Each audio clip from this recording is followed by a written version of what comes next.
Kagoy! Balay ni or basurahan? Hi mga mi, good morning! For today's vlog ay mag-chillax lang tayo pero naha-high blood na ako nito. Kaabot ko pa lang ng school mga mi at ito na yung nakita sa harap ko.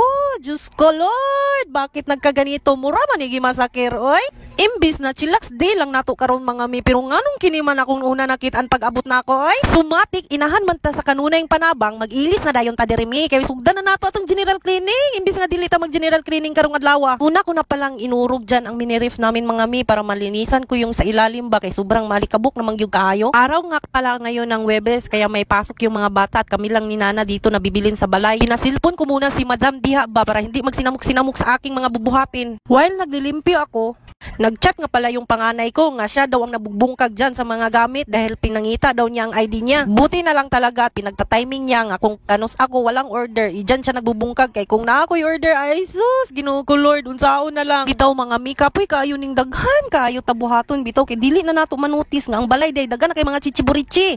Daghan na kay dapat nga ipang-eliminate nga dapat eliminate. Bitaw kay kung nabitaw ko'y mga pa-order mga mi naarag gyud ko ana sa outside kay galuto biya ko. So dili na gyud nako mapansin mga mi nga daghan naman day kaya yung mga anik-anik diri sa sulod sa balay. Kay lisod food no, naabi tay mga gagmayng vata dire. So pagkatapos kong masegregate yung mga kalat diyan, sinunod ko naman tong mga tupiin namin. Diyos ko, mga mi, adto pa ning niaging simana na ako gilabhan karon pag yud matupi. So sinugdan ko na ang pamimilo diyan mga mi, gamay-gamay ra man unta ni pero ambot nganong wala man gyud nako siya nahipos diretso. So fast forward na dayon ta mga mi kay general cleaning man lagi daw kuno ta. So apilon pud nato ang sulod sa rip ani. O grabe kay ka timing kay kaniya akong cellphone ga init na tungod sigig payakap log. Oh, di ba? Katawa, relate. So kay vlogger man daw kuno ta kuno hay. Automatic mangita pud taglaing ang gulo kay lisod po, steady lang ila makita. Automatic na dayon na isulod day nato ang kamera sulod sa rip para ignon ba nga nang limpyo ta pero atik raday. Balik na tas limpyo mi, sige kag chika diya. So mauto ako na dayong gilimpyuhan ang sulod sa ref. Pasensyahin na gyud kayo ninyo among ref mga miha kay grabe gyud kayo kami ngawang panagat karon. As you can see, nag-iisang atsal ug maraming luya lang gyud ang nabilin mga mi. Ang importante ay malilimpyo siya. Kay lisod food no, gifalit biya na nato so dapat ato yung ampingan. Ug para makumpleto nato ang limpyo nga word ay limpyuhan po natong sa gawas.